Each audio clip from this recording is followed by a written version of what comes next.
Hello, j'espère que vous allez tous très bien. Moi, ça va très bien. Je suis contente de vous retrouver dans cette nouvelle vidéo. Mais avant toute chose, le générique.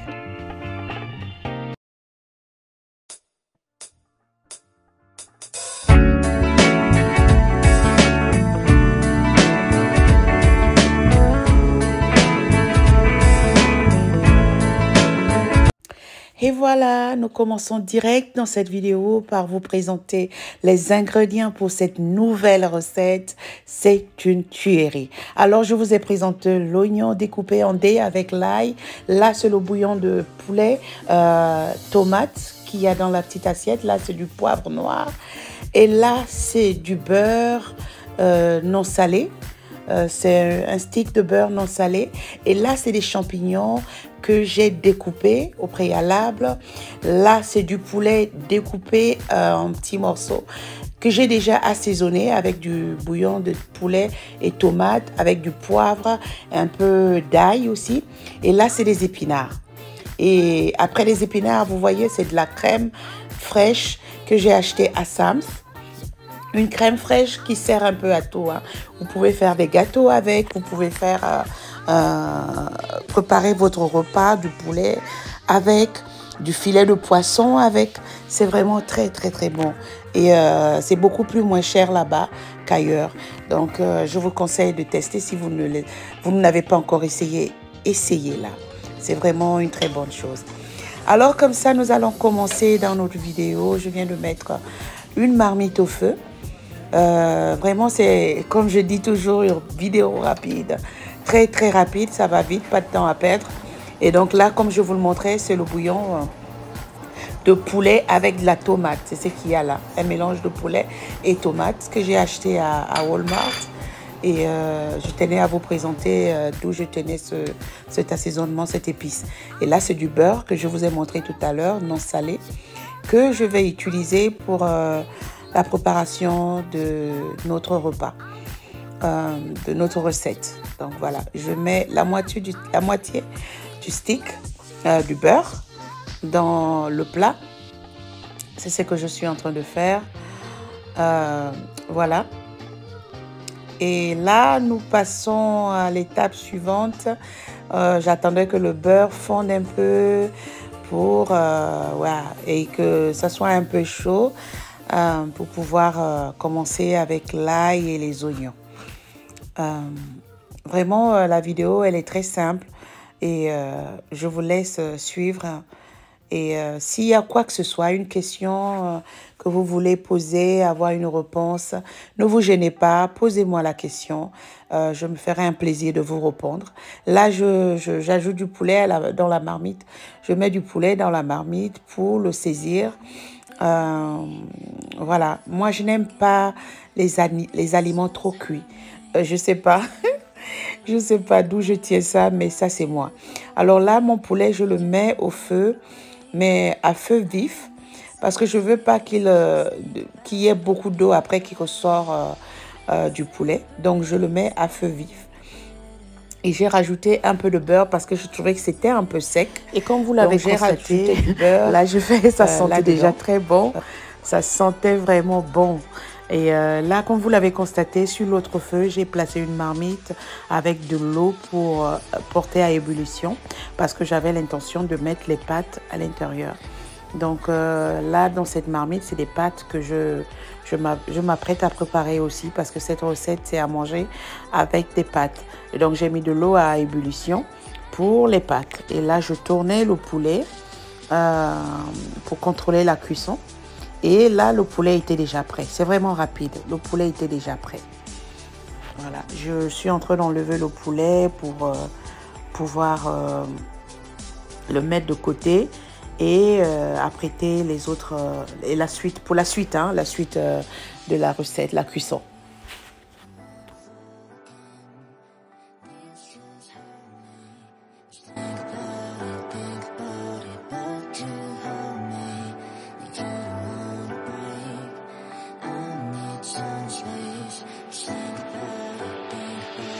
J'ai oublié de signaler que dans cette eau, j'ai mis un peu d'huile et du sel. L'huile, pourquoi? Pour éviter que les pâtes se collent. Donc ça aide à ne pas que les pâtes se collent entre, entre elles. Donc c'est un peu ça. Là, j'ai mis du beurre, le beurre a fondu. J'ai mis de l'ail que je fais revenir. Et là, je vous jure, l'odeur au contact de l'ail, du beurre chaud, l'odeur, le parfum que ça dégage. Oh my God, c'est tellement bon à sentir. Ça donnait déjà envie de manger en fait. Donc là, je fais revenir l'ail tranquillement, bien, au calme. Et après, je vais rajouter l'oignon. Voilà, je vais rajouter l'oignon dans la marmite. Et voilà, c'est ce que je fais là. Et je vous laisse regarder la suite. Tous les éléments que je vais utiliser. Juste après l'oignon, je fais revenir un tout petit peu pendant 1-2 minutes. Et je vais rajouter le bouillon de tomate et de poulet. Ensuite, je vais mettre des champignons. Faire revenir tout ça. Regardez la vidéo, vous comprendrez.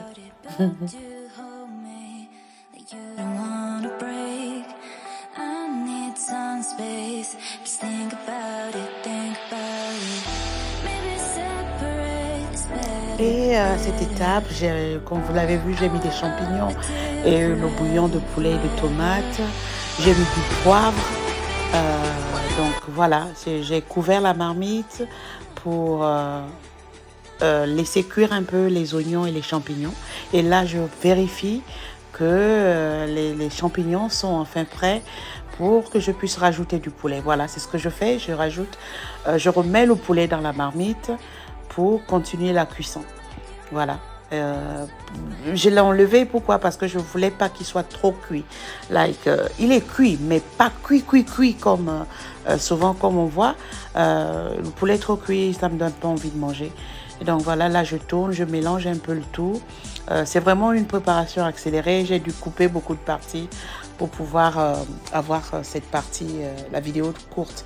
Donc voilà, et les pâtes sont de l'autre côté en train d'être cuites aussi.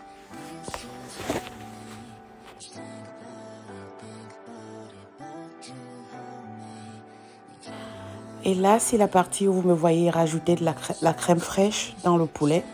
Et là, je mélange bien. Je me rends bien compte que la crème fraîche, elle est un peu lourde. Je rajoute un peu d'eau dans le pot pour secouer le reste. Et je rajoute juste un peu parce que je voulais pas que ce soit trop lourd, que la crème fraîche soit lourde. Donc, j'ai rajouté un peu d'eau. Et là, je mélange, je vérifie que mes pâtes sont prêtes en même temps. Donc là, je mélange bien, je mélange. Là, ça commence à donner la texture que je veux. Et c'est parfait. Voilà. Et voilà, là, je teste et je rajoute les épinards pour la touche verte. Toujours. Toujours la petite touche verte. Oh, j'aime ça. J'aime avoir la petite touche verte dans mes marmites.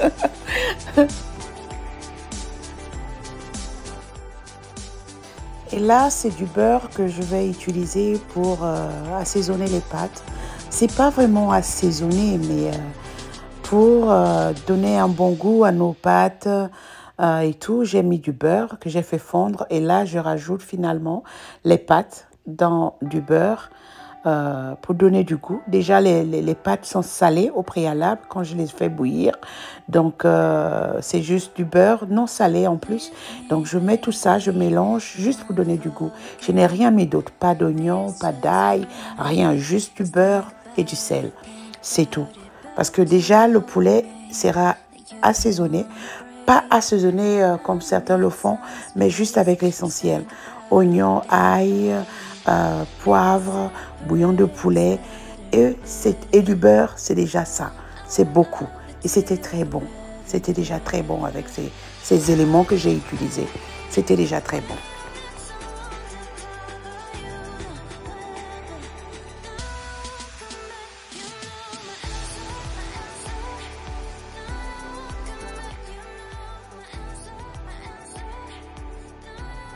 Et là, comme vous le constatez, notre recette est prête, notre cuisson est terminée. Et là, les pâtes aussi sont prêtes. J'ai arrêté le feu.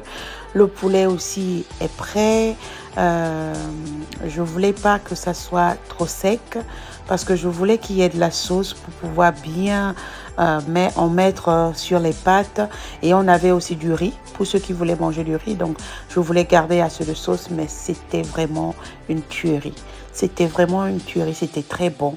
Voilà, je vous propose de l'essayer à la maison et vous viendrez me dire ce que vous en pensez. Moi, en tout cas, j'en pense. Coucou à mes nièces qui vont se reconnaître. Ça, c'était notre mot. C'est toujours notre mot. Quand on veut rigoler, qu'est-ce que tu en penses? Et l'autre répond, en tout cas, j'en pense. Bisous à vous, vous me manquez.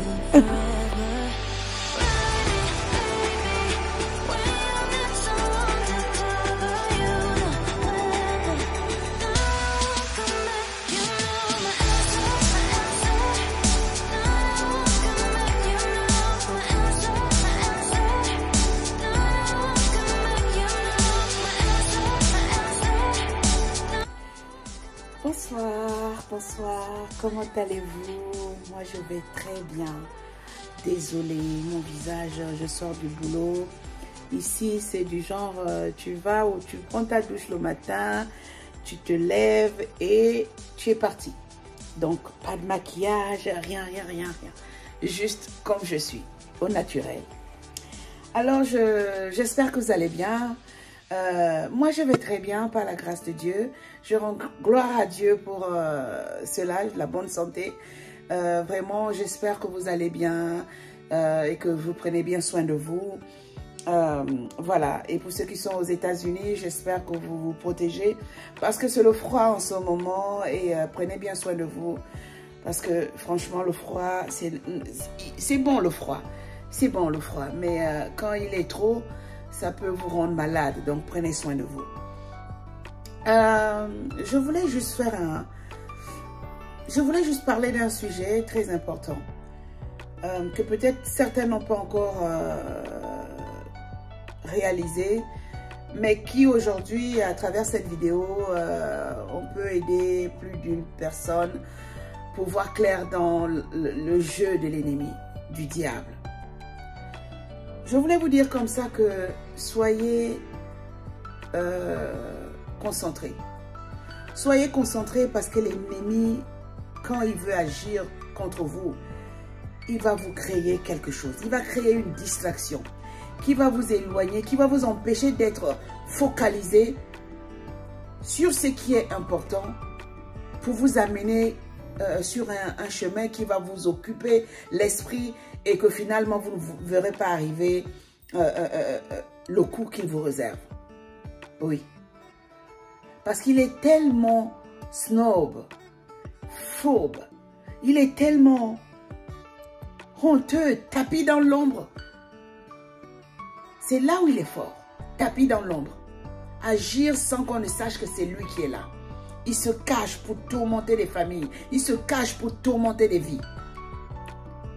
J'avais lu quelque part que tant qu'il y aura des cœurs sales, de la méchanceté dans les cœurs, tant qu'il y aura de l'aigreur, tant qu'il y aura de lamentations, tant qu'il y aura tout ce qui donne accès à l'ennemi dans notre vie, il trouvera toujours son chemin. Il trouvera toujours son chemin pour entrer chez vous, chez nous. Je voulais vous dire que soyons concentrés. Soyons concentrés parce que l'ennemi, il n'a pas de répit. Il ne se repose pas. Il n'arrête pas. Waouh, il pleut dehors. C'est un tonnerre. Donc je disais, il n'arrête pas d'agir. Il n'a pas de sommeil. Il ne se repose pas. Il est tout le temps en action, en train de guetter. La Bible dit qu'il rôde comme un lion rugissant pour trouver celui qu'il va dévorer. Faisons donc attention. Vous voyez comme ça, quand il veut créer une situation, un coup dans votre vie, il va vous amener à être distrait. Distrait pour qu'il vous frappe. Comme ça, lorsque vous êtes distrait, il vous frappe. C'est ce qu'il fait. C'est ce qu'il fait. Moi, je roulais tranquillement ma voiture. pour aller au boulot. Mais je vous jure, sur une voie où j'étais seule de mon côté. Seule. Et là, comme ça, j'entends, parce que ma voiture, elle est, comment on appelle, il y a une vitre au-dessus. Je ne sais même plus comment on appelle ça déjà, j'oublie, le nom m'échappe. Le nom m'échappe. Elle a une vitre au-dessus. Donc, si quelque chose tombe, tu peux sentir ou voir quelque chose au-dessus. Alors, je roulais tranquillement, j'entends un grand bruit. Mais vraiment un grand bruit au-dessus de ma tête, de la voiture. J'entends ce bruit et je suis au bout du chemin où, en fait, le chemin, il y avait, avec l'autre voie, il y avait, comment dire, quelque chose du béton qui séparait les deux voies. Mais à un moment donné, le béton s'arrête pour qu'on puisse avancer et les deux voitures peuvent se rencontrer, mais chacun, quand on est bon conducteur, ne déborde pas, on reste chacun de son côté. Alors je roulais comme ça, j'entends un bruit, je suis au bout de là où le béton s'arrête. Donc, j'entends un bruit au-dessus de ma tête, au-dessus de la voiture. Boum, mais un grand bruit. Donc, le réflexe, c'est que tu regardes, qu'est-ce qui se passe? Je soulève ma tête, je regarde et en même temps, j'écris Jésus. En même temps, j'écris Jésus. Mais il n'y a rien. Je ne vois rien. Je regarde le rétroviseur, peut-être que je vais voir quelque chose au sol qui est tombé, il n'y a rien. Mais c'était un grand bruit sur la voiture. Il n'y a rien. Donc, je regarde, lorsque c'était... Mais comment je peux vous dire le temps? Je ne peux pas vous calculer ce temps. C'était tellement rapide. Vous voyez le temps que vous regardez rapidement. Tu es conscient que tu es en train de conduire. J'étais consciente que je conduisais, il fallait que je regarde rapidement et je reviens. Donc, je regarde rapidement une première fois, j'écris Jésus, je reviens, je regarde la route et je regarde tout de suite le rétroviseur pour voir s'il y a quelque chose qui est tombé derrière moi, mais il n'y a rien sur la route. Et quelque chose, je continue à dire, Seigneur, qu'est-ce que c'est quand je regarde droit devant moi? Je vois une voiture qui déboule devant moi. Une voiture qui arrive en face. La dame, je ne sais pas si elle dormait. Elle dormait au volant, mais en vitesse. J'écris Jésus. C'est à ce moment que la dame sort de son sommeil. C'est-à-dire qu'on est à ça qu'elle me cogne. C'est là où elle sort de son sommeil, elle redresse sa voiture et elle fonce de l'autre côté. Moi, je continue tout droit. Et elle a redressé sa voiture, elle a continué. J'ai crié. J'ai crié pendant que je conduisais, j'ai ralenti. J'étais pas en vitesse, hein. J'ai ralenti. Si j'étais en vitesse, c'était collision directe. On se cognait, les deux voitures. J'ai ralenti encore, je crois que je suis descendue à 10 à l'heure. J'ai ralenti parce que je tentais de comprendre ce qui se passait. J'ai roulé jusqu'à ce que je suis arrivée à destination. Je me suis assise au boulot. Je n'ai pas commencé tout de suite. Je suis restée assise, j'ai dit, mais qu'est-ce qui s'est passé là? J'entends un bruit sur ma voiture. Je regarde, il n'y a rien. Je regarde dans le rétroviseur, il n'y a rien. Mais au même moment, une dame en train de dormir au volant de sa voiture, en train de venir droit devant moi. Le nom de Jésus l'a réveillée. Elle se réveille, elle braque la voiture pour continuer sur son côté, pour m'éviter. Est-ce que vous avez compris ce qui s'est passé? Vous pensez que ce bruit-là, que j'ai entendu sur la voiture où il n'y avait rien là, c'était un bruit anodin? Vous pensez que ce bruit, il fallait que ça arrive au moment où j'arrive au bout de la dalle qui sépare les deux voies? Vous pensez que ce bruit-là est arrivé droit sur moi, alors que la dame venait au même moment aussi, droit devant moi pour me cogner? Et à la prononciation du nom de Jésus, quand j'ai crié Jésus, elle se réveille, elle prend son volant, elle continue, elle redresse sa voiture. Qu'est-ce qui s'est passé selon vous? Ce bruit était là pour que je reste focus sur la voiture, que je regarde en haut, pour que je ne vois pas la voiture qui arrivait en face de moi et que je l'évite. Ce bruit-là venait pour ça. Mais Dieu merci, j'ai crié Jésus. j'ai réalisé que Jésus, à ce moment, c'était la personne à appeler, comme dans tous les moments d'ailleurs. Et le nom de Jésus m'a sauvé la vie. Jésus m'a sauvé la vie ce jour. Parce que ça aurait pu être autre chose. J'aurais pu perdre ma voiture, j'aurais pu moi-même perdre la vie ou être blessé. Mais Dieu a fait grâce. Dieu a fait grâce. L'ennemi a échoué dans son projet. L'ennemi a échoué. C'est un long témoignage. Je vous reviendrai très bientôt avec ce témoignage dans l'intégralité. Comme ça, vous pourrez voir, avoir tous les tenants et les aboutissants et tout ce qui va avec. Mais je voulais juste vous dire, vous donner ce petit point-là pour que vous fassiez attention. L'ennemi va nous distraire. Il va vous distraire pour regarder ailleurs pendant qu'il vous frappe. Il va vous distraire pour que vous posez votre regard ailleurs. Votre cœur va être ailleurs. Je me souciais de la voiture et tout, mais ma vie était en danger. La vie était en danger, mais je me souciais de la voiture. Oh mon Dieu, cette chose qui est tombée sur la voiture aurait pu me casser cette vitre là-haut. J'étais en train de m'inquiéter pour autre chose. Mon attention était ailleurs. Alors que là où je devais être attentionné, c'était devant, surveiller la route. Mais heureusement que ça a été évité de justesse par le nom de Jésus. Heureusement. Sinon, on serait en train de parler d'autre chose. Peut-être pas moi. Quelqu'un d'autre vous aurait raconté.